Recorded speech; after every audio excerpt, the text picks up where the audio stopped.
A very positive start to the 2015 women's volleyball season for the South Carolina Gamecocks tonight at the Gamecock Invitational. Straight set win over Southeastern Louisiana.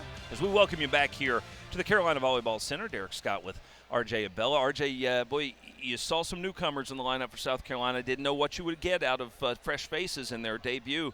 But in both instances, Aubrey Azell and Joely Cabrera, I don't think you could have asked for much more.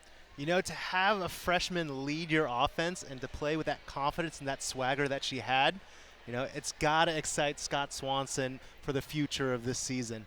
On top of that, even though Dessa Legros may not be a freshman, she definitely had a career outbreak game tonight. Let's take a look at some of the highlights and show you what we are talking about.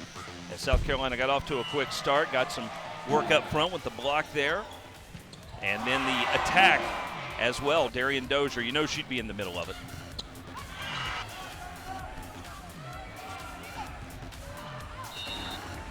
Southeastern Louisiana trying to hang in there, but boy, Dessa Legros was just huge.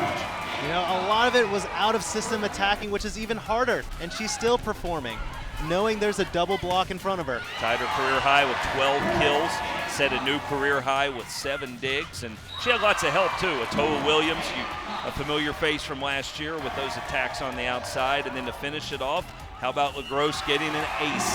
South Carolina really starts things off on the right foot. I know that Scott Swanson has to be happy when he looks at these statistics.